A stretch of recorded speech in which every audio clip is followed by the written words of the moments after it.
தாங்கள் அடிமையாக இருக்கிறோம், வீழ்ந்து கிடக்கிறோம் என்பதை தெரிந்து உணர்ந்து கொண்ட எல்லா இனங்களும் வெளிப்புற்று எழுச்சியுற்று விடுதலை பெற்றிருக்கிறது. ஆனால் பன்னெடுங்காலமாக தமிழ் தேசிய மக்கள் தாங்கள் அடிமையாக இருக்கிறோம், வாழ்கிறோம் என்பதை அறியாது வாழ்வதுதான் வரலாற்று பெருங்குரியது. என்ன செய்யுமா நம்ம அடிமையாகிறோம்? இந்த தாய்மொழியில் உங்கள் கோயில்களை வழிபட முடியாது. அதைவிட ஒரு கீழான அடிமை நிலை ஒன்று. உங்கள் தாய்மொழியில் உங்கள் பள்ளிகளில் கல்லூரிகளில் படிக்க முடியாது. படித்தால் வேலை கிடையாது. உங்கள் நீதிமன்றங்களில் உங்கள் வழக்குகளை உங்கள் தாய்மொழியில் வாதிட முடியாது, வாய்ப்பு இல்லை. எவ்வளவு இழிவான தாழ்நிலை என்பதை அறிவிச்சிருந்த தமிழ் சமூகத்தின் பிள்ளைகள், என் அன்பு உறவுகள் சந்திச்சுப்பாங்க. எதுவும் இல்லை. தமிழர் நிலம் கண்முன்னே சுரண்டப்படுகிறது. இத்தனை நிலம் இருக்கும்போது ஏனோடு மட்டும் ஏனுடையவருக்கு, இத்தனை நிலம் இருக்கும்போது ஏமண்ணில் மட்டும் இருக்கு தாமிர ஆலைகள் ஸ்டெர்லைட் வந்து இதே நீத்தே காவிரி படுகையில் இருக்கிறதா கங்கை படுகையிலும் இருக்கிறேன், அங்கெல்லாம் ஏன் பூமியை போன்றது? எல்லா துன்பங்களும் துயரங்களும் தமிழ் தேசிய இனத்தை துரத்துவதற்கு காரணம் என் அன்பிற்குரிய சொல்றே, இந்த இனத்தை வழிநடத்தி செல்ல தலைமுறை. இதே நம்முடைய மீனவர்களை 4 பேரை சிங்களர்கள் தாக்கி கொண்டிருப்பது போல ஒரு வட இந்திய மீனவரை கொண்டிருந்தால் அல்லது வேற மாநில மீனவரை கொண்டிருந்தால் என்ன நடந்திருக்கு கேட்டுப்பார். கேரளாவில் 2 மீனவர்களை இத்தாலிய கடற்படை வீரர்கள் தூரத்தில் படகு வரும்போது எச்சரிக்கிறார்கள். அவர்கள் சந்தேகத்தின் மேல் சுட்டு விடுகிறார். அந்த 2 மீனவர்களும் இறந்து விடுகிறார். உடனடியாக கேரள அரசு அந்த கடற்படை வீரர்களை கைதி பண்ணி சிறைப்படுத்தி வழக்கு நடந்து கொண்டிருந்தது.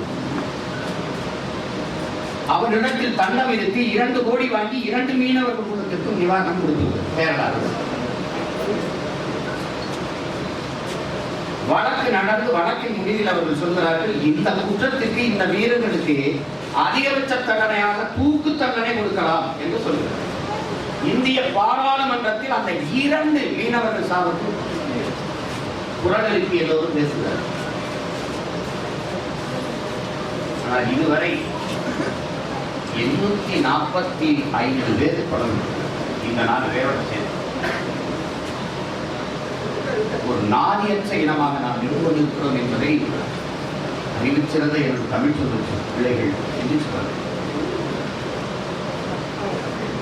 நமக்கென்று நாதி ஏனென்றால் நமக்கென்று அரசியல் வலிமையோ அதிகார வலிமையோ ஆக பெரும் தலைமையோ கிடையாது. ஒரு தகப்பன் இல்லாத வீடு எப்படி தட்டுக்கட்டு நிற்குமோ அப்படி தலைவன் இல்லாத நாடு மக்கள் தட்டுக்கட்டு நிற்பார்.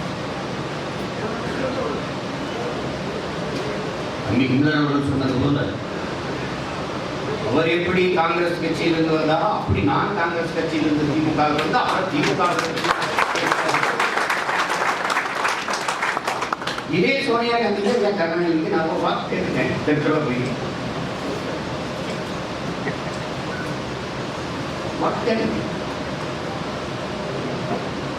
2006ஆம் ஆண்டுலாம் திருப்பி அவங்க ஒழிக்கிறதுக்கு இதே ஒருவராக வந்து வேலை செஞ்சிருக்கேன். 2011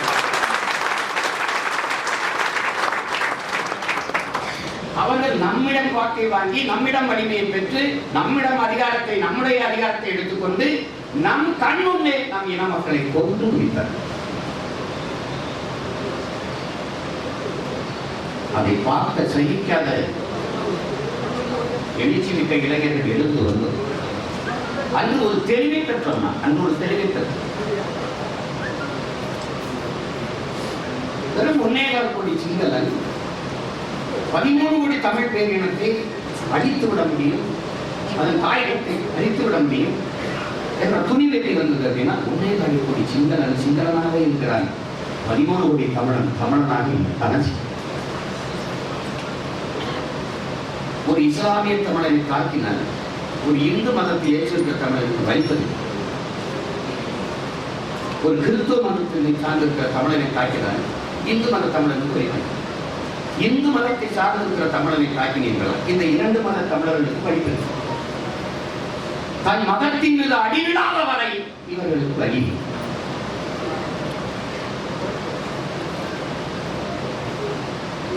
மரவரை தாக்கினால் நாடார் படிக்கிறது, நாடாரை தாக்கினால் மரவர் படிக்கிறது, கோடாரை தாக்கினால் பிள்ளைமார் படிக்கிறது. இது எப்படி இருந்தது? ஏன் தமிழ் சமூகம் இருந்தது? சாதி மதங்களாக அந்த உணர்ச்சியை ஊட்டி மொழி உணர்வில்லாது, இன உணர்வில்லாது, சாதிய உணர்வு மத உணர்வை ஊட்டி பிளவு பிரிச்சார்.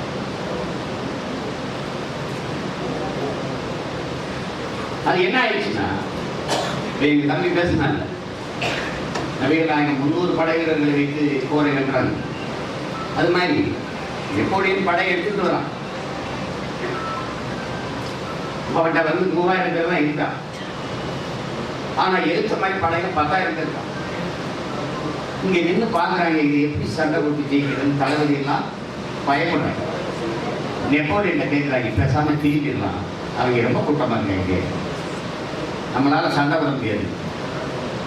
இவரு சொல்றாரு, இன்னைக்கு ஒரு இரவு இங்க தங்குவோம், காலையில சொல்றேன் நம்ம போரிடுவதா திருப்பி போயிடலாம். படுத்து எதிர்க்கிறாங்க, போருங்க சண்டை போடுறாங்க. 3000 வீரர்களை வைத்து 10,000 வீரர்களை வென்றுட்ட பிறகு எப்படி இந்த போரில் வெற்றி சாதிக்கப்பட்டது? ஒண்ணு இல்லை, நீங்க சொல்லுங்க. ஒரு ஒற்றனை காட்டுறது, நீங்க சொல்லுங்க எப்படி சாத்தியமானது? இவர் போய் உழவு அனுப்புறாரு, போய் பார்த்து அந்த படைக்குள்ள கூட்டத்துக்குள்ள போய் புகுந்து என்ன நடக்குது பாருன்னா, அங்க 500 பேர் ஒரு கூடாரத்தை போட்டு தனியா சமைச்சு சாப்பிடலாம், 300 பேர் ஒரு கூடாரத்தை போட்டு தனியா சமைச்சு சாப்பிடலாம், 200 பேர் ஒரு கூடாரத்தை போட்டு அதுக்கு தனியா சமைச்சு சாப்பிடலாம், அப்புறம் 150 பேர் தனியா சமைச்சு சாப்பிடலாம். இப்படி கூட்டமா குழுக்களா பிரிந்து தனித்தனியா சாப்பிடலாம். இப்ப இவர் என்ன முடிவெடுக்கிறாரு, போய் இந்த 350 பேர் அடிச்சா அந்த 500 பேர் வலிக்காது, அந்த 500 பேர் அடிச்சா இந்த 350 பேர் வரமாட்டான். அதிகபட்ச வலிமையா 500 பேர் தான். இப்ப இத்தனை கோடி தமிழ் சமூகம் வீழ்ந்தது காரணம் என்ன? தேவர் அடிச்சா நாடார் வரமாட்டாரா, நாடார் அடிச்சா கோடார் வரமாட்டாரா?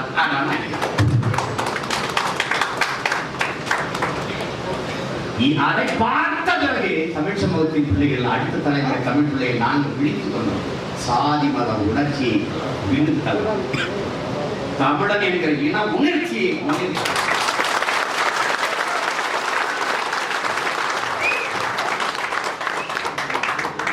நீங்க அறிவு சிறந்த தமிழ் பிள்ளைகளே, நீங்க இந்த நிலத்தை விட்டு எந்த நிலத்திற்கு போங்க, ஆஸ்திரேலியா போங்க, அமெரிக்கா போங்க, பிரான்ஸ் போங்க, ஜெர்மனி போங்க, நீங்க எங்க போனாலும் அவங்க உங்களை யாரையும் கேட்கலாம். அதெல்லாம் சொல்ல முடியாது, போடாம அவன் கிறிஸ்டின் சொல்ல முடியாது. அவனே கிறிஸ்தவனே கிறிஸ்டின் அறிமுகப்படுத்திக்க மாட்டான். அவன் பிரெஞ்சு தான் சொல்லுவான், இங்கிலீஷ் அப்படிதான் அறிமுகப்படுத்துவான். நீங்க எங்க போனாலும் நீங்கள் தமிழர்கள் தான்.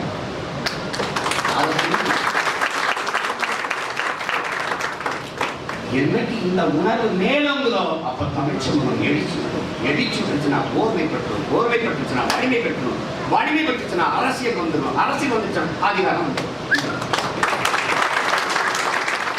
அதிகாரம் வந்துச்சுன்னா அதிகாரம் மிக வலிமையானது. புரட்சியாளர் அம்பேத்கர் கற்பிக்கிறார். அதை படித்த நாம் சொல்கிறோம், அதை அடைந்து விட்டால் அனைத்தும் எளிமையானது. கனவு கோடி கனவு கொள்கிறது.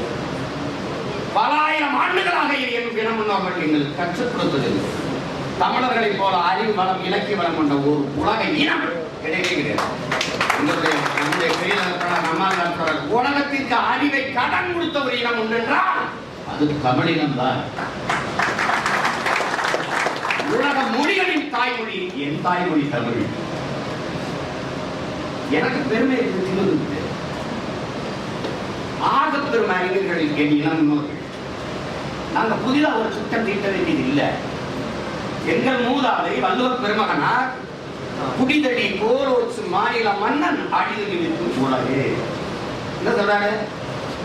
ஒரு தாய் பெற்ற குழந்தைக்கு எப்படி குடிப்பறிந்து பால் ஊட்டுவாரோ, சோறு ஊட்டுவாரோ, தாளாட்டுவாரோ, அப்படி அந்த நாட்டை ஆளுகிற மன்னன் அமைச்சு தன் குடிகளுக்கு தேவையறிந்து சேவையறிந்து சேவை செய்வானே, ஆனால் அவனை இந்த உலகம் போற்றி தொழும் என்று சொல்லுவார்.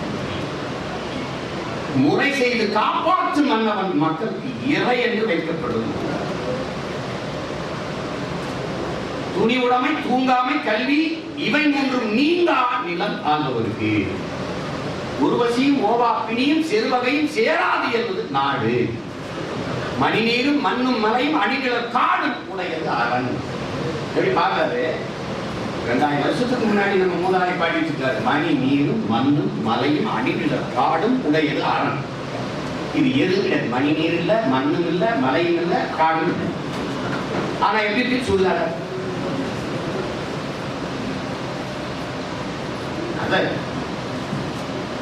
புதிதா ஒண்ணு இங்க செய்திருக்கீங்க. எங்க அப்பா நெல்லைக்கண்ணன் கொடுக்கிறார். திருக்குறளை படிச்சுட்டு ஆட்சி செய்யுங்க, நல்லா ஆட்சி நடந்துடும். அது இவங்களுக்கு பார்த்து எழுதி படிச்சா கூட சரியா வராது. மக்கள் நண்புக்குரிய பிள்ளைகளுக்கு நான் கற்பிக்க வேண்டும். இந்த தேர்தல் களம் என் தம்பி மதிவான சொன்னது போல நமக்கு புரட்சிகர போர்க்களம். இந்த 3 மாத காலம் சில பேர் பார்த்தீங்கன்னா நல்ல வீரர்மா போர் வரும்போது பட்டுக்கு வரும்.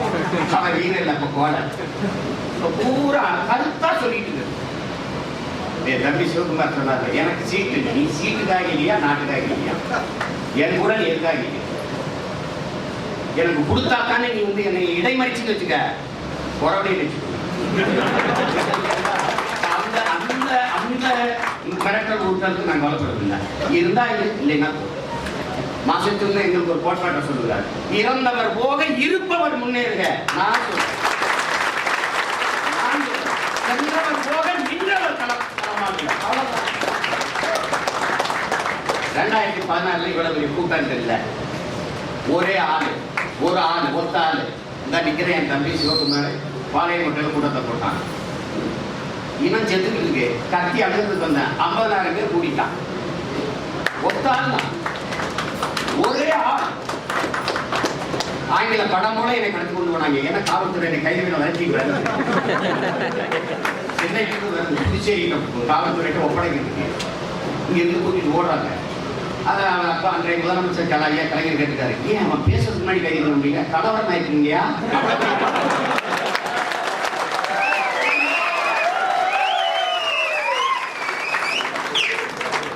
ஒரு ஆள் தான் எளிய மக்களின் புரட்சி.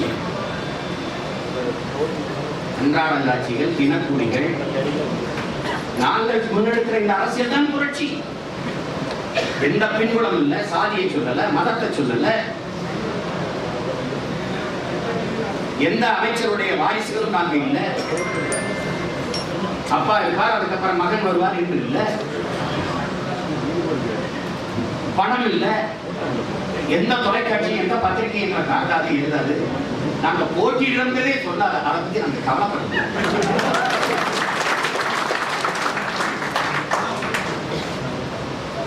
ஆனால் எங்களுக்கு ஒரு அசாத்திய துணிச்சல் இருக்கு. எல்லாம் சொல்லுவாங்க, சீமான் வந்து சாத்தியம் இல்லாததையே பேசிட்டு வராங்க. சாத்தியம் இல்லாததை சாத்தியப்படுத்த முடியாததை சாத்தியப்படுத்துவதற்கு பெயர்தான்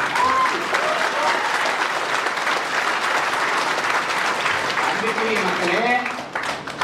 சாத்தியத்திலிருந்து எது ஒன்றும் பிறப்பதே கிடையாது, தேவையில் இருந்துதான் பிறக்கிறது. அதுதான் demand is the mother of invention. தேவைதான் கண்டுபிடிப்பின் தாய்கிறான். இங்க சாத்தியமா சாத்தியம் இல்லையா? விண்வெளியில நம்ம பறந்துடலாமா? இந்த பறவை போல பறந்துடலாமா? சாத்தியமா நினைச்சா பறந்துட்டு, தேவையா தேவையில்லையா? தேவை நினைச்சா பறந்து, தேவை நினைச்சா காலை சேர்ப்பு, தேவை நினைச்சா கைக்கு கையாடு, தேவை நினைச்சா கைக்கு 2 செல்போன், தேவை நினைச்சா ஒளி வாங்கி வந்துச்சு, ஒளி வைக்க, தேவை நினைச்சா விளக்கு. தேவைதான் கண்டுபிடிக்கும். இப்போ இந்த அரசியல், இந்த கட்சி முன்னெடுக்கிற அரசியல் கோட்பாடு இந்த நாட்டுக்கு மக்களுக்கும் தேவையா தேவையில்லையா? இதுதான் முன்னெடுக்குது.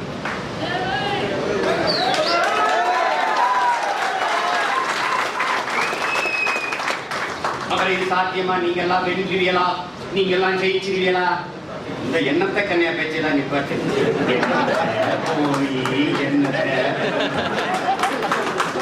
சரியானது வென்றே தீர்வு என்கிறான் செல்வேரா.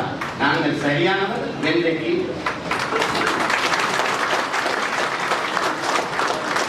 இந்த தலைவர்களுக்கு கற்பிக்கிறார், எனக்கு கற்பிக்கிறார், தனிப்பட்ட முறையில் என்கிட்ட சொல்ற,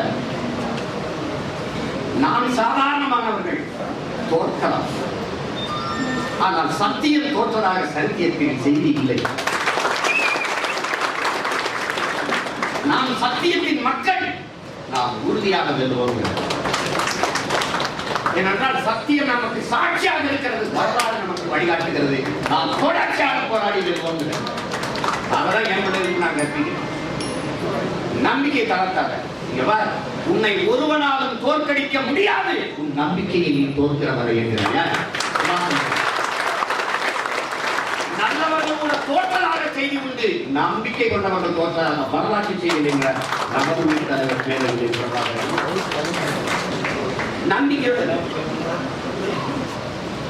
அலெக்சாண்டர் பெற்ற வெற்றி, அடைந்த செல்வங்கள் எல்லாவற்றையும் தோழர்களுக்கு பிரிச்சு கொடுத்தான். பிரிச்சு கொடுத்துட்டு அவன் எதுவுமே கிடையாது. அப்ப அந்த தோழர்கள் கேட்கிறாங்க, அலெக்சாண்டர் எல்லாவற்றையும் எங்களுக்கு தந்துட்டியே, உனக்கிட்ட ஒண்ணும் இல்லை, என்ன கேட்கும்போது வேகமாக ஓடி தன் குதிரை மேலே ஏறி அமர்ந்து கொண்டே நம்பிக்கையுரிய தம்பி தங்கைகளை தன் வாளை உயர்த்தி சொல்கிறான், என்னிடத்தில் நம்பிக்கை இருக்கிறது.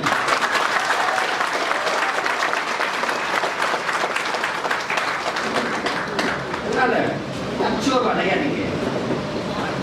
ஐயா பெரியார் அவர்கள் கூட சொல்றாங்க, சோம்பலும் ஓய்வும் வந்து அரசியல் தற்கொலைக்கு சமம். இதெல்லாம் முடியுமா? இதெல்லாம் சாத்தியமா? நினைக்கூடாது. நாம கட்சி ஆரம்பிக்கும் போது, நாம் தமிழர் கட்சி ஆரம்பிக்கும் போது சிரிச்சவன், கேவலப்படுத்துறவன், இவங்க எல்லாம் ஒரு ஆளா நினைச்சு திணறான், எதிர்கொள்ள முடியல. வளர்ந்துதானே, ஐயோ வளர்றானே, ஐயோ வளர்றானே, பைக்கிலே வாங்கி சாதலாம். அவன் எதிர்பார்க்கல. அதனாலதான் நான் சொன்னேன், வரலாற்றிலேயே முதலாக இப்பதான்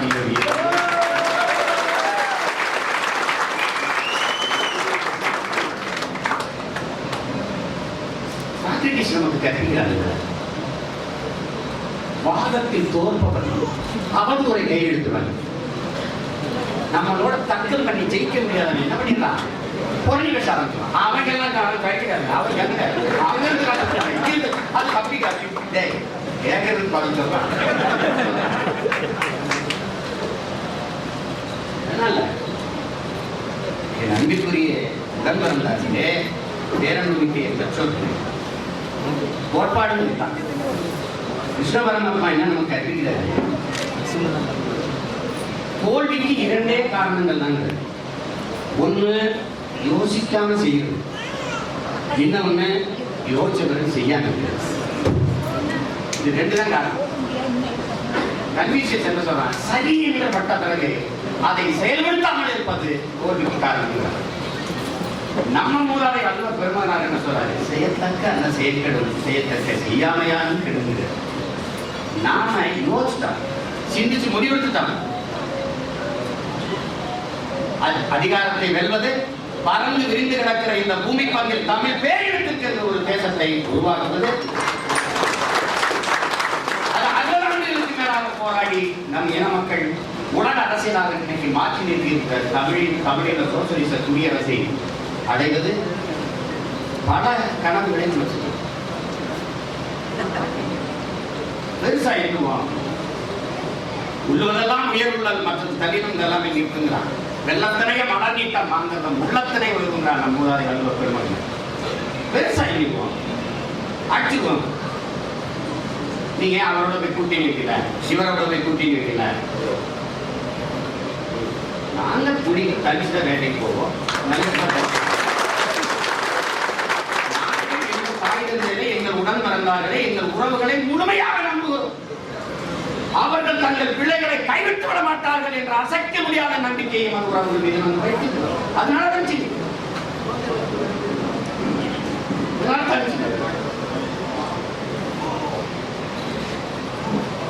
சிங்களன் அடிமையற்றவன் பல நாட்டு படைகளை 20 நாட்டு படைகளை துணைக்கிறதுக்கு கொண்டு எங்களோடு மோதினார். நாங்கள் மான மறவர்கள், வீரத்தமிழ் மறவர்கள். எங்கள் தலைவன் தனித்து நின்று 20 நாட்டு படைகளை சந்தித்தார்.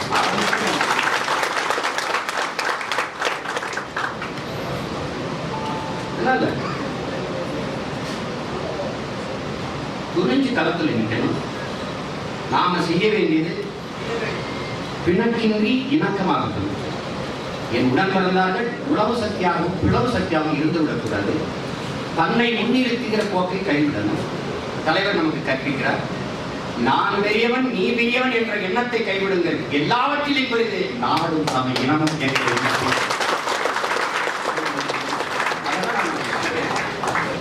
தன்னை முன்னிறுத்தாது தான் பிறந்த இனத்தையும் தன் மண்ணை முன்னிறுத்தி எவன் களத்தில் இருக்கிறானோ அவன் தான் சரியான நாம் தமிழர் வீரனாக இருக்கிறான்.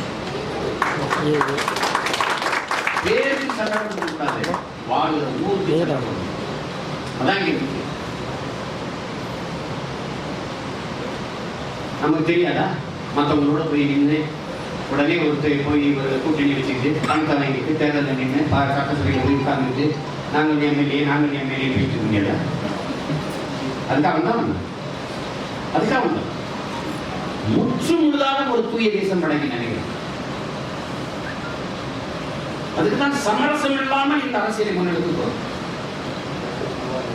கல்வியை உலக தரத்துக்கு கொடுக்கணும் நமக்கு கனவு.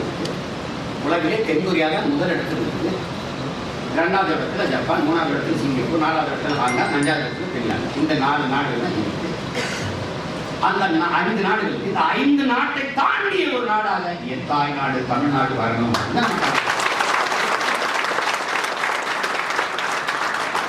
நம்ம என்ன சொல்றோம்? No UKG no LKG. அதுக்கு மொட்டு மலர் 3 வகுப்பு. என் பிள்ளை படிக்கிறது, பெற்றோரும் ஆசிரியர் படிக்கிறது. யார் என் பிள்ளைய படிக்கிறது? அவனுக்கு என்ன பிடிக்குது? 6 வயசுல இருக்கும் சான்றிதழ் கேட்பான். 1வது சேர்ந்து அவன் வந்து கொடுக்கணும். அவனுக்கு இசை பிடிக்குது, இசை தான் இசை படிச்சு கொடுக்கணும். அப்புறம் இங்கிலீஷ் மொழி பாடமா படிச்சுக்க, தாய்மொழி நல்லா படிச்சுக்க. தமிழில் இல்லாத அறிவா? தமிழில் இல்லாத அறிவா? நம் தாய்மொழியில் இல்லாத இலக்கிய சேவையா? என் அன்பிற்குரியவர்களே, ஆற்றூர் பெரிய கவிஞர் ரவிவர்மா கேரள கவிஞர், உலகில் யாருக்காவதுதான் இந்த அரிய வாய்ப்பு கிடைக்கிறது. தன் தாய்மொழியிலேயே ஆகப்பெரும் இலக்கியங்களை படிக்கிற வாய்ப்பு, நல்வாய்ப்பு யாருக்காவதுதான் உலகில் கிட்டும். அது கிரேக்கர்கள், சீனர்களை தாண்டி இந்தியாவில் தமிழர்களுக்கு தான் இருக்கிறது.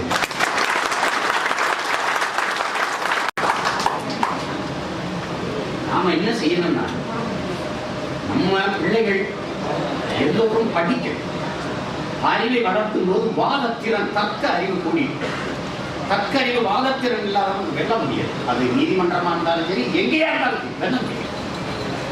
அதை வளர்த்து குறிப்பாக வேட்பாளராக இருக்கிற என் தம்பி தம்பிகள் வந்து குறைந்தபட்சம் நம்ம ஆட்சியின் செயல்பாட்டு வரையாவது நல்லா படிச்சுட்டு, இந்த வாட்டி கொடுக்கறதையும் படிச்சுட்டு நீங்க வந்து நாங்கள் வந்து கல்வி கொடுப்போம். உலகத்தரத்துக்கு கல்வியை கொடுப்போம். கல்வி இலவசம். ஏழை பணக்காரன், உயர்ந்த சாதி தாழ்ந்த சாதி என்றது கிடையாது. அனைவருக்கும் கல்வி சரியான சமமான தரமான கல்வி இலவசம். தூய குடிநீர் இலவசம். தண்ணீர் விற்பனைக்கெல்லாம் தடை. தண்ணீர் உலக உயிர்களில் உயிர் உடைமை. அது மனிதனுக்கு மட்டுமானது அல்ல. இந்த உலகம் மனிதனுடையது அல்ல. அவனுக்கு மட்டுமானது அல்ல. இது பல லட்சக்கணக்கான உயிர்களின் உடைமை இந்த உலகம். அப்ப தண்ணீர் வந்து எல்லா உயிர்களுக்கும் தேவைப்படுது. அதை மனிதன் அடைச்சு குடுவையிலையும் போத்தலை போட்டு இருந்தான்னா எறும்பு, சிட்டுக்குருவி, பாம்பு, பள்ளி, அணில், குரங்குலாம் என்ன செய்யும்?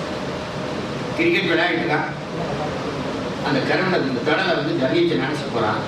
நிறைய குரங்கு ஓடியாந்து நாட்டி, அது புல்லு மாதிரி ஒரு கடை. அவ்வளவு கொடுத்தேன். ஒரு அணிலாம் மனிதனை பார்த்தா ஓடும். அது ஒரு தண்ணி பாத்திரம் பின்னாடியே போய் கேட்டு தண்ணி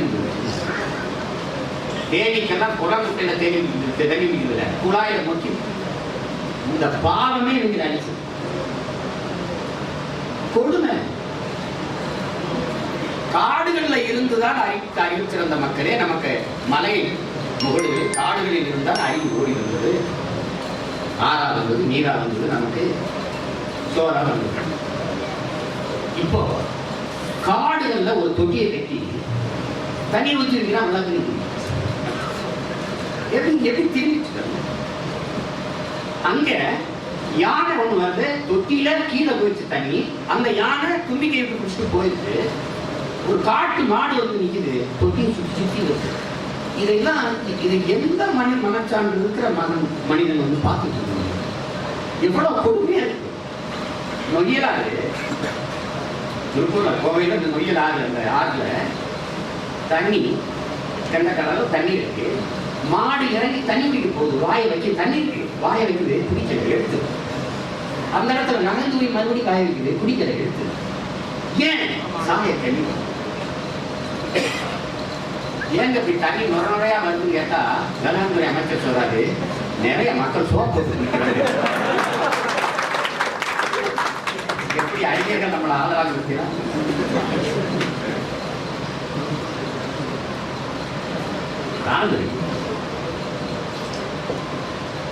நிறைய நமக்கு திட்டங்கள் இந்த தலைமுறை மனிதர்கள் நாம் வாழ்ந்து தீர்த்து விட்டு போறதுக்கான பூமி இல்லை. இந்த பூமி நம்முடைய இல்லை, நம் பிள்ளைகளுடைய. நாம் வாடகைக்கு வாங்கி வாழ்ந்து அதை திருப்பி பத்திரமா ஒப்படைச்சிட்டு நம்ம தாத்தா நமக்கு வங்கியில கோடிக்கணக்காக பணம் வச்சுட்டு போல, மாளிகைக்கு வச்சுட்டு போல, விலை உயர்ந்த வாகனங்களை கார்களை வாங்கி வச்சுட்டு போல. ஆனால் ஆறு அப்படியே வச்சுட்டு போனாங்க, ஏரி அப்படியே வச்சுட்டு போனாங்க, மலைகளை காடுகளை அப்படியே வச்சுட்டு போனாங்க. நாம வச்சுட்டு போறோமா நம்ம பிள்ளைகளுக்கு மட்டும். இப்பவே காற்று போத்தல் இருந்துச்சு, தண்ணீர் குளிர் இருந்துச்சு. இன்னும் ஒரு 5 ஆண்டுகளுக்கு இந்த விற்பனை நடக்குமா? அதுக்கப்புறம் இது நீரற்ற நகரம் தென்னாப்பிரிக்காவில் கேப்டன் நகரம் சொல்லிட்டு போன மாதிரி அவ்வளோதான். இதில் தண்ணி இல்லைனா நீரற்ற நகரம் சொல்லிட்டு போயிடும்.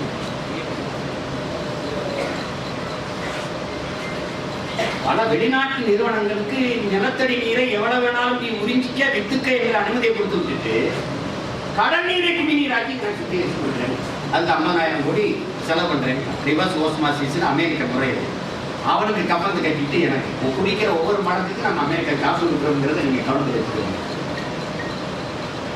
கடல், சூரிய ஒளி, வெப்பம், நீராவி, அப்புறம் மேகம், குளிர்ந்து மேகம் நகர்ந்து போகுது, காற்று தள்ளி போகுது, அதை தடுக்குது ஒரு ஆளு யாரு, மலை.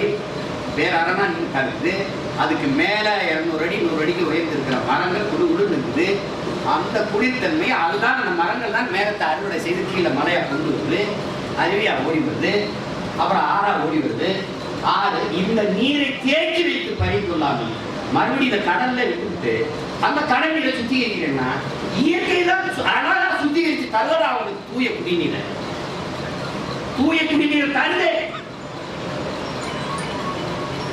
எப்படிப்பட்ட வாழ்க்கையை வாழ்ந்து வந்து எப்படிப்பட்ட ஆட்சியாளர்கள்ட்ட மாற்றிட்டு நம்ம வாழ்ந்தவர்கள் மட்டும் நம்ம என்ன செய்யறோம்னா சின்ன சின்னதா மாற்றங்கள் செய்ய வரல, மொத்தமாவே தகர்த்துட்டு புதுசா ஒரு கட்டணத்தை கட்டிடும்.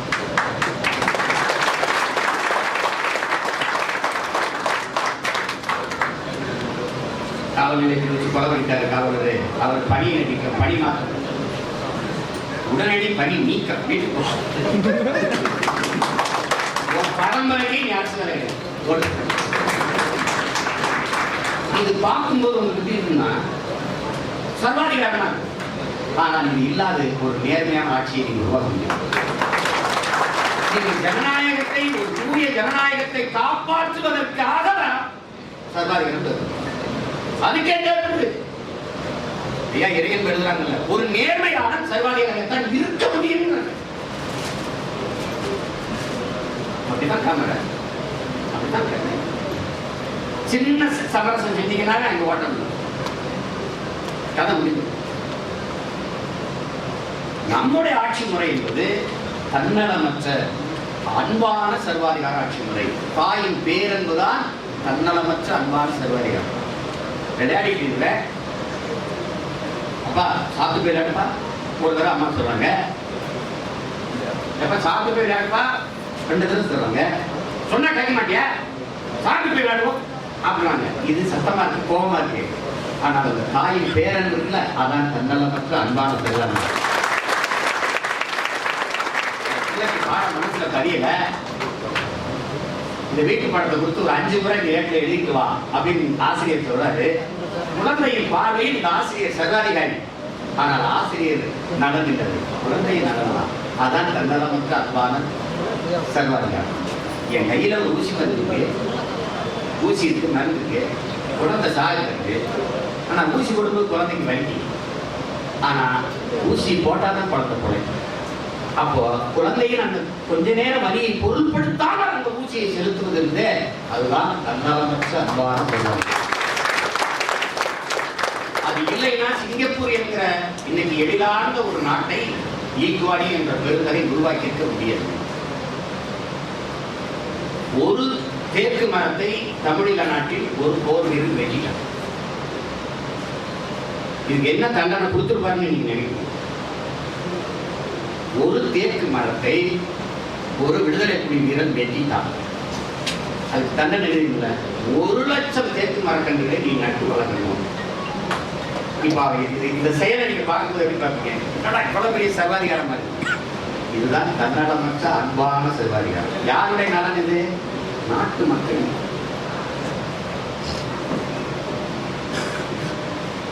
நம்ம சொல்லும்போது என்ன பண்ண, நீங்க ஆடு மாடு மேய்ச்சி போட்டு வர கொடுத்த, சாடி எல்லாம் போட்டு வர கொடுத்த, எத்தனை கேள்வி கிடப்பா. கேடி விழிச்செல்வம் கல்வி ஒருவருக்கு மாடல்ல மற்ற எவைன்னு வள்ளுவர் பெருமானார் பாடு. கல்விதான் பெரும் செல்வம் என்று சொல்ல வந்த அந்த பெருந்தகை, கல்வி பெரும் செல்வம் தான், அதுபோல மாடும் நம் செல்வம் தான்.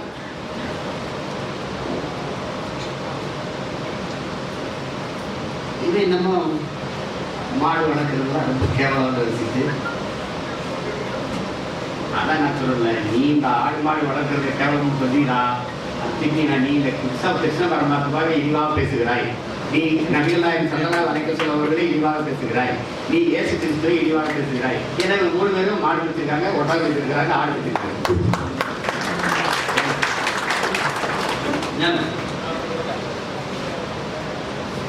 ஆட்சியின் மறைவை படித்துக் கொள்வோம். நாங்கள் பேசுகிற கருத்துக்களை நல்லா ஆழமாக உருவாக்கிக்கணும். அதை நமக்கு ஊடகம் இல்லாதனால என் உறவு என் உடன் பிறந்தார்கள் அவரவர்கள் அதை பேசியவே நமக்கான ஊடகம் தான் மாற்றணும். நினைச்சு பேசி நாங்கள் போடுற ஒரு செய்தி போடுறோம், அதை பேசுறாரு, அதை நடத்தி நம்ம நட்பு வட்டத்துல பரப்பி பரப்பி பரப்பி பரப்பி கொண்டு போயிட்டு இந்த 3 மாத காலத்துல அந்த வேலை ஓயாம நடக்கும். ஏன்னா நம்ம சோர்ந்து படுத்துட்டோம்னா கடினம். தலைவர் நமக்கு கற்கிறார், வீழ்ந்து தப்பு, வீழ்வது அல்ல தோல்வி, வீழ்ந்தே கிடப்பதுதான் தோல்வி.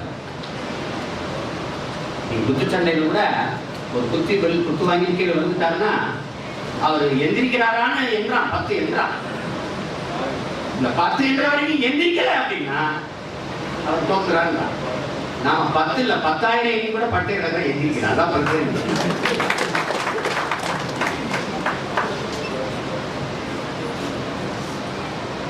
அது அருமை தம்பிதங்கள் பள்ளி கல்லூரிகளில் படித்துக் கொண்டிருக்கிற இளைஞர்கள் பிள்ளைகள், நாங்கள் முன்னெடுத்து வைக்கிற அரசியலை ஆழ்ந்து நோக்குங்கள். எவ்வளவு பேரன்பு கொண்டு இந்த மண்ணை இந்த மக்களை நாங்கள் நேசிக்கிறோம் என்பதை கம்மி. எவ்வளவு ஆக்கப்பூர்வமான வேலைத்திட்டங்களை சொல்றோம். இப்போ ஆஸ்திரேலியாவின் பலம் என்ன? மாடு. டென்மார்க்கு மாடு, பால். பிரேசில் மாடு, பால். இந்தியாவே பெருமையா என்ன பேசுது? बीफ एक्सपोर्ट है, हिंदुस्तान इज नंबर 1 है.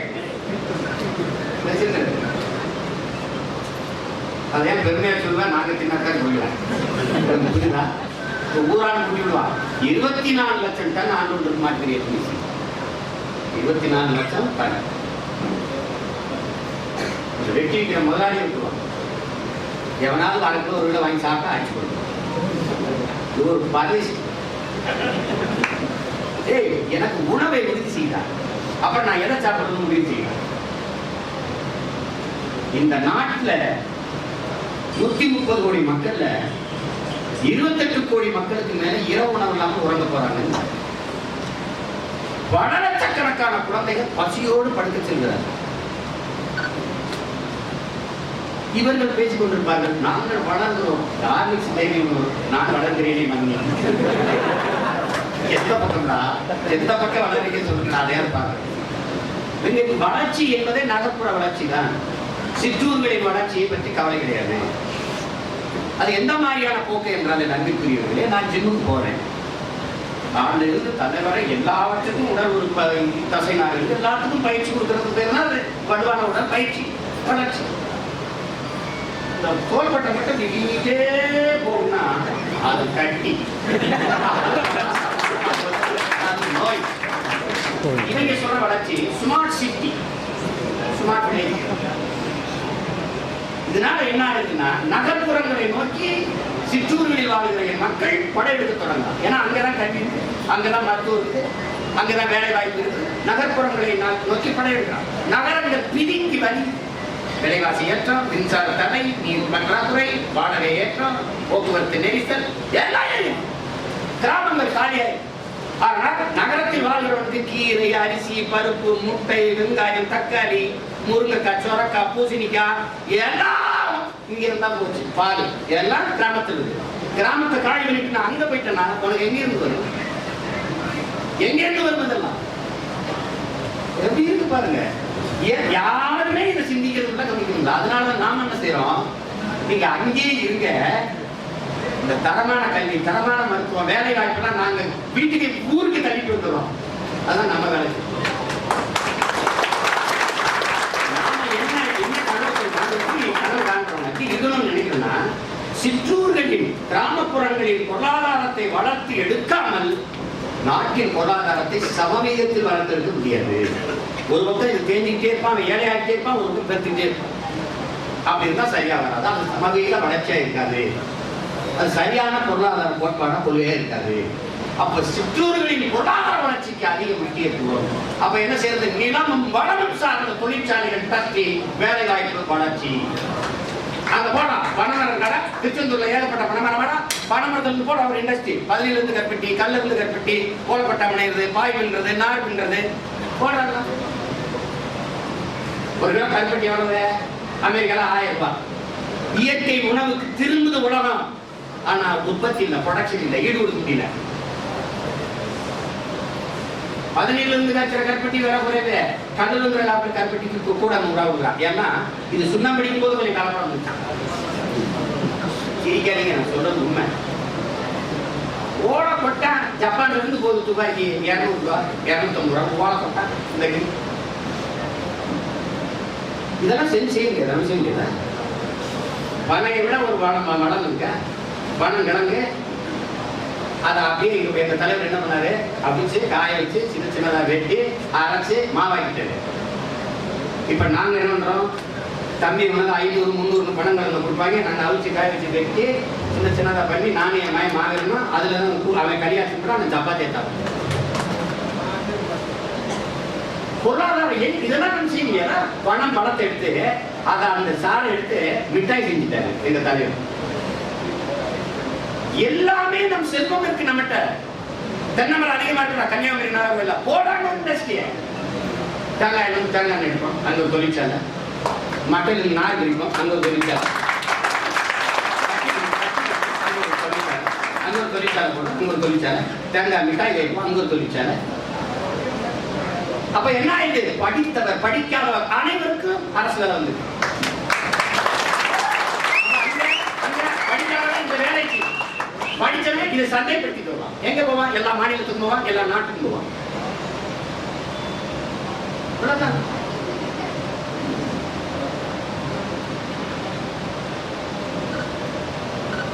இது நாட்டின் மீது மக்களின் மீது அக்கறை இருக்கிறவர்கள் சிந்திப்போம். எப்படியாவது ஏமாற்ற வேண்டும் என்று நினைக்கிறார்கள் இவர்கள். நாம் இதை எப்படியாவது மாற்ற வேண்டும் என்று தெரியும். இந்த துயர துன்பத்திலிருந்து என் மக்களை காப்பாற்ற வேண்டும் என்று தெரியும். அதுதான் நம்ம இவ்வளவு சண்டை படம் இருக்கு, இவ்வளவு உறுதியா இருக்கு.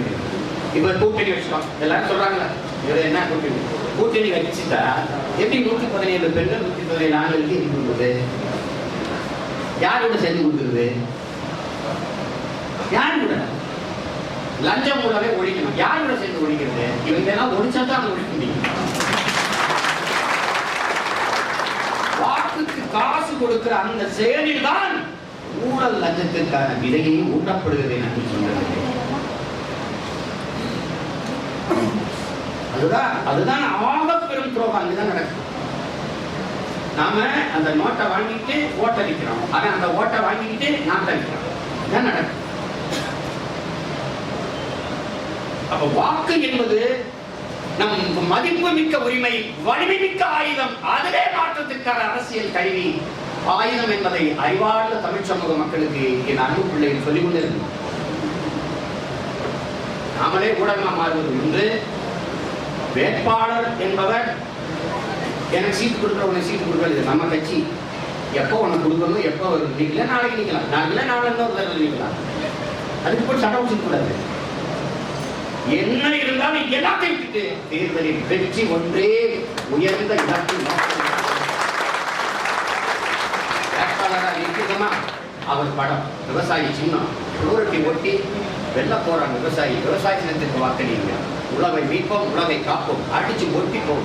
நாம் தமிழர் கட்சியில் இணைய கீழே என்று அவன் கூப்பிடுவான். அன்பா பேசணும். ஏன் வைப்பா அப்புறம் பேசுவா. தன்மையா மரியாதையா நாம் தமிழர் பிள்ளைகள் வந்து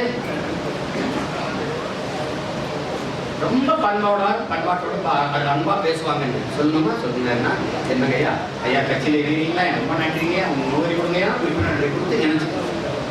அவங்க களத்துக்கு வராங்க, பணிக்கு வர்றாங்கிறது விடுங்க. ஆனால் நமக்கான வாக்காளர்களாக ஆகிவிடுவார், நம் கட்சிக்காரர்களாக மாறிவிடுவார்.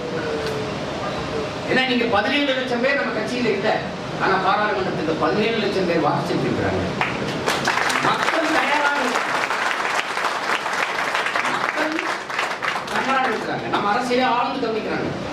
அதுலயும் இந்த கொரோனா காலத்துல அண்ணன் பேசின பேச்ச கேட்காதவங்களே கேட்கும். ஏன்னா அவங்க ஒண்ணும் இல்ல,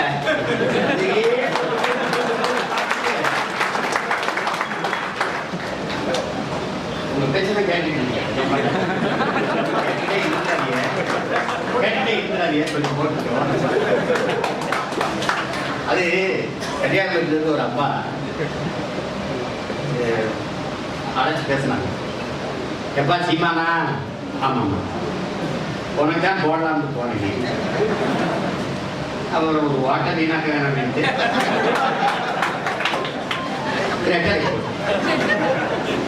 இந்த பக்கம் இருந்தது ஐயா இல்லை போற வரைக்கும் நினைச்சிட்டு போனேன். ஒரு ஜெயிக்க வச்சுட்டு போகணுமேட்டு சூரியனுக்கு போட்டேன். 50 வருஷமா இவங்க ஓட்டை போட்டு நாட்டை எடுத்து எனக்கு ஒரு ஓட்டை படம் போட்டா வீணாகிடுமா, நாட்டை வீணாகிட்டு. அதனால என்னன்னா மக்களுக்கு ஒரு உளவியல் சிந்தனை என்னன்னா, ஜெயிக்கிற பக்கம் போட்டுருவோம், பெரிய கட்சி போடுவோம், ஜெயிக்கிற பக்கம் போட்டுருவோம். இது போட்டா ஓட்டு வீணாகி என்ன வீணாகி நாடு வீணாகி பரவாயில்லையா? ஒரு கோட்பாடு தான் என் உடன் பிறந்தார்கள். ஜெயிக்கிற பக்கம் நிக்கிறவன் நல்ல வீரன், நிக்கிற பக்கத்தை ஜெயிக்க வைக்க.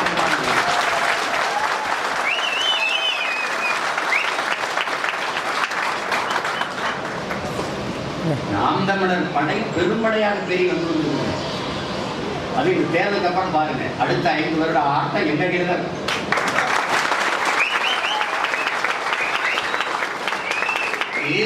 தேர்தலில் பரப்புரை களத்தில் நாம மட்டும்தான் அரசியல் பேசுவோம், மற்றவெல்லாம் குறைநிதான் பேசுவோம். தெரியல, ஒரு ஆட்சி தெரியாதா, இவர்கள் ஊழல் தெரியாதா, இவர்கள் அடிச்ச கொள்ளை தெரியாதா, 2 பேரும் அந்த சத்தியமா கூட பேசுவாங்க.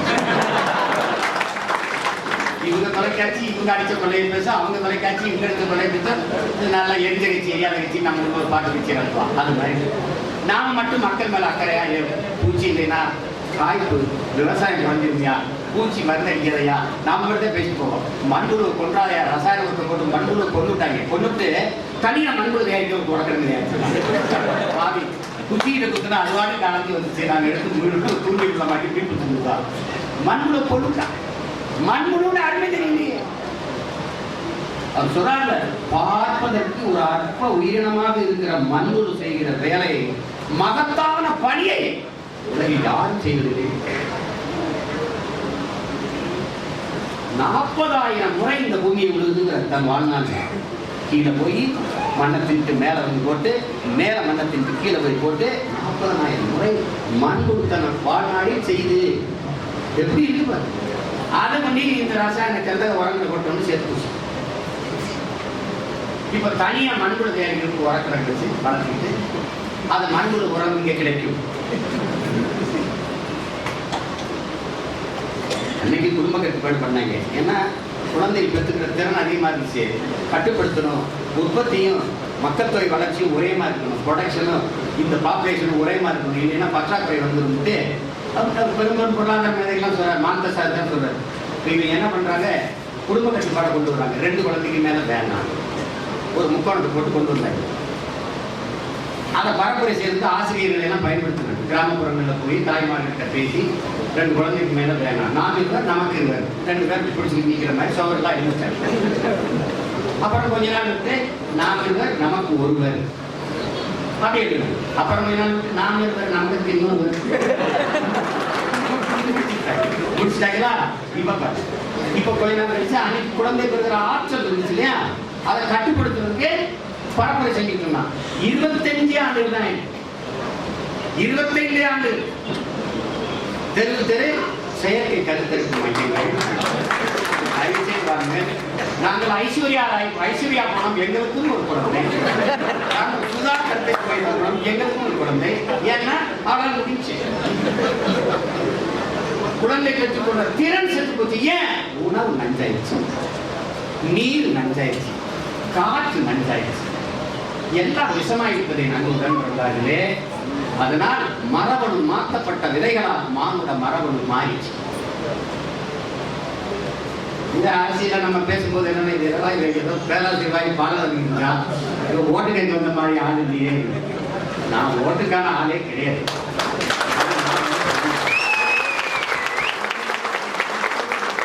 நான் இந்த நாட்டுக்கான, இந்த மக்களுக்கான, என் இனத்தை, என் நிலத்தை பேரன்பு கொண்டு நேசிக்கிற ஒரு மதம். அதனால நான் உடனே காதலிக்கிறா எல்லாத்தையும், நீனே காதலிக்கிறியா இல்லை,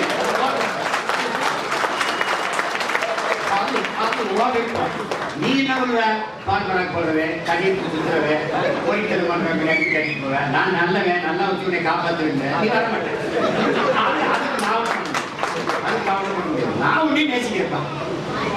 அதை நீ நேசிக்கிறது நேசிக்காத வாங்க. நம்ம என் அன்பு உடன் பிறந்தார்கள். நம் தொகுதியில் எத்தனை வாக்ககம் என்கிற தலைமை, அதாவது மாவட்ட தலைமை, தொகுதி தலைமைகள் எத்தனை வாக்ககம் இருக்குங்கிறது முடிவெடுக்கும். அந்த வாக்ககத்துக்கு குறைஞ்சது 10 பேர் முகவர் போடும். அந்த வேலைகள் எப்போ தொடங்க சொல்லிட்டேன், ஆனால் இதுவரை தொடங்கல. இன்றிலிருந்து தொடங்கணும். அதுக்கு பிறகு ஒருவர் 10 வாக்காக எப்படியாவது வரணும். உங்கள் உடன் பிறந்தவர்கள், உடன் படித்தவர்கள், உடன் பணி செய்பவர்கள், உடன் விளையாடுபவர்கள், உடன் இங்கு சந்திக்கிற நண்பர்கள், இவர்கள் எல்லாம் பேசி பேசி பேசி பேசி நம்ம அரசியலை அவர்கள் கடத்தி புரிவித்து எங்களுக்கு வாக்கு செலுத்துங்கள் என்று நமக்கானவர்களாக மாற்றணும். இதுதான் நமக்கு இருக்க வழி.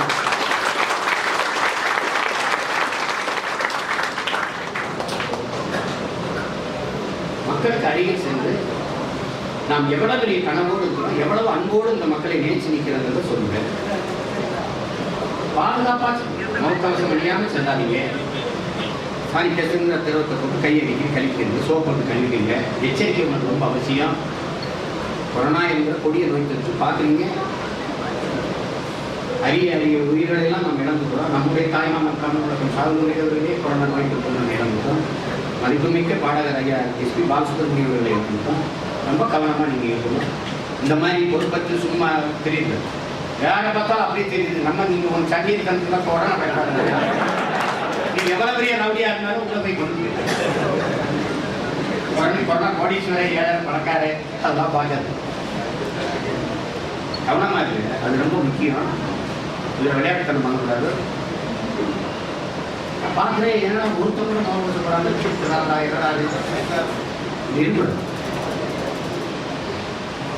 கொண்டு போங்க. இதுதான் இப்போ நம்ம செய்ய வேண்டியது. சுவரட்டி வைக்கி கொண்டு போங்க, துண்டறிக்கை கொடுங்க.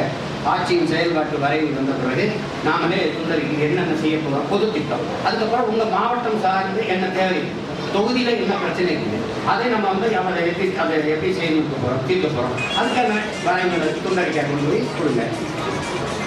அந்த மாதிரி வேலைகளை இன்றிலிருந்தே நீங்கள் முன்னெடுங்க. அதான் ரொம்ப முதன்மையான பணி. தைரியமாக இருக்கு, நம்பிக்கையோடு இருக்க, துணியோடு இருக்க. களத்தில் போராடணும் தெரிய வச்சு நம்முடைய அண்ணன் பாருங்க, நபிகள் நாயகம் ஸல்லல்லாஹு அலைஹி வஸல்லம் நமக்கு கற்பிக்கிறாங்க. அநீதி எதிர்த்து அச்சமில்லாமல் போராடுபவன் எவனோ அவன் தான் உண்மையான ஜிகாத், புனித போராடி என்று கற்பிக்கிறார். அப்படி நாம் அநீதியை எதிர்த்து போராடி கொண்டிருக்கிறோம். அவங்களே நம்ம சொல்றாங்க, ஒரு காலம் வரும் அப்போது நேர்மையாக வாழ்வது என்பது உள்ளங்கையில் நெருப்பு துண்டை வைத்திருப்பது சமமாக இருந்தாங்க நபிகள் நாயகம் ஸல்லல்லாஹு அலைஹி வஸல்லம். நீங்க அந்த காலம் இந்த காலம் தான். நாம் நெருப்பு துண்டை கையில் வச்சு நிற்கிறோம். கவனமா களத்தில் நிற்கணும். அதுல அண்ணன் பழனி பாபா அவர்கள் சொன்னதை நீங்க நினைவு வச்சிருக்கிற அன்புக்குரியவர்களே, என் அன்பான மக்களே, நீங்கள் சாதி மதங்களாக பிளந்து பிரிந்து நின்றீர்கள் என்றால் தனிமைப்படுத்தப்படுவீர்கள், அச்சுறுத்தப்படுவீர்கள். ஆனால் மொழி இனமாக இணைந்து நின்றீர்கள் என்றால் வலிமை பெறுவீர்கள், பாதுகாப்பாக வாழ்வீர்கள். கற்பிக்கிறார், தமிழ் சொந்தங்களே, தமிழ் மக்களே, இன பற்று கொள்ளாதீர்கள், இன வெறி கொள்ளுங்கள்.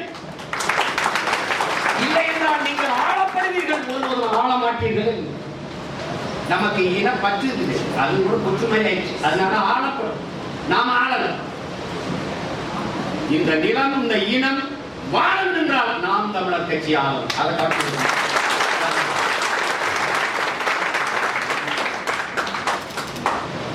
சண்டை பண்ணா உனக்குல ஒரு பொறாமை இருக்கா, போட்டியா இருக்கா, அதான் தேர்தலுக்கு அப்புறம் நீங்க வச்சுக்கிறீங்க. அப்புறம் நான் பஞ்சாயத்து பண்ணுங்க. ஆனா இப்ப அந்த பஞ்சாயத்துல நீங்க எழுதிய நேரத்துக்கு நினைக்கிறேன். ஒற்றுமையா இருந்து வேலை செய்யும், ஒற்றுமையா இருந்து வேலை செய்யும். அந்த வார்த்தையை நீங்க ஆரம்பம் பண்ணுங்க.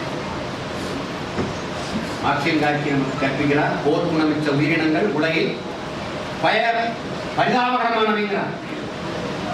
போர் குணமற்ற உயிரினங்கள் உலகில் பரிதாபகரமானவை. போராட்டமே வாழ்வின் இருத்தலை உறுதி செய்கிறது. போராடும் போதுதான் மனிதனை பிறக்கிறாங்க. நீ போராட தயங்குகிறார், ஆனால் தினந்தோறும் மண்ணோடு போராடி போராடிதான் விதை முளைக்குதுங்கிறார் செய்வார். விதை முளைது புழு, அதுக்கு எலும்பு நரம் கிடையாது, அடி, அது வெடிச்சு துடிச்சு போறாங்க. பூனை தப்பிக்க வழி இல்லாம கதை சாத்திட்டு அடி புளியா மாறி பாய். புழு போராடுது, பூனை புளியா மாறுது. நீ எப்ப மாற போறாங்கிறத முடிவுக்கு வரும். கோட்பாடு என்பது என்ன, ஒற்றுமை என்பது என்ன, என் அன்பிற்குரிய சொந்தங்கள். எதுக்கு நம்ம எல்லாம் ஒண்ணா நிக்கணும்?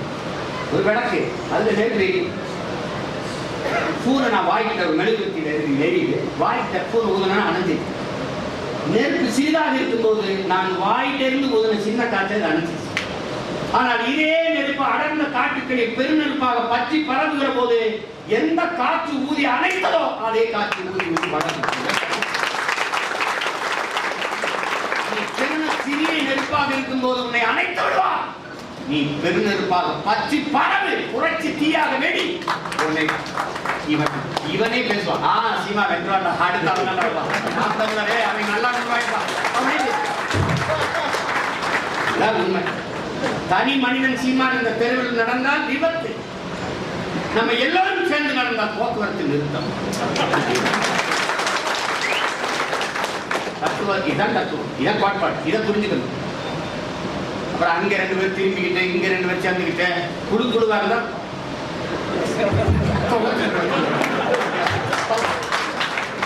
மாதிரி காட்டாலே எங்க பாடுபடுத்துறாங்க. ரஜினிகாந்த்லாம் வந்துருந்தாங்க.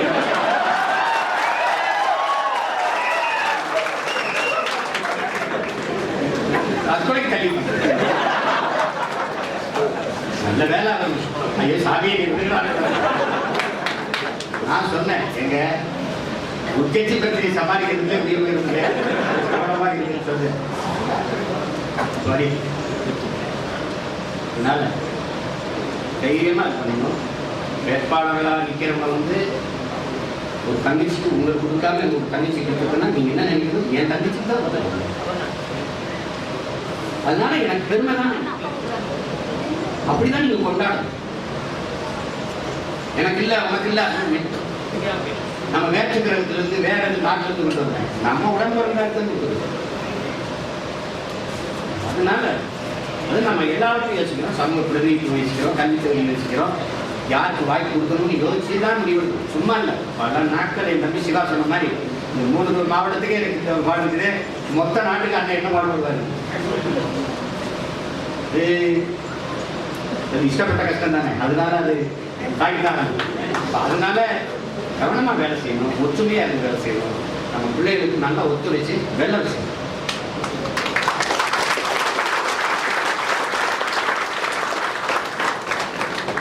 எப்பவுமே வெற்றி ஒன்றுதான் இங்கே பாராட்டப்படுது. முதல்ல வந்தவங்க தான் கை வைக்கணும். 3ஆவது வந்தவங்க தோலை தட்டிக்கணும் கூட யாரும் இல்லை. அதனால வென்றணும். அதுக்கு வெறி கொண்டு நீங்க களத்துல நிற்கணும். அவ்வளவுதான்.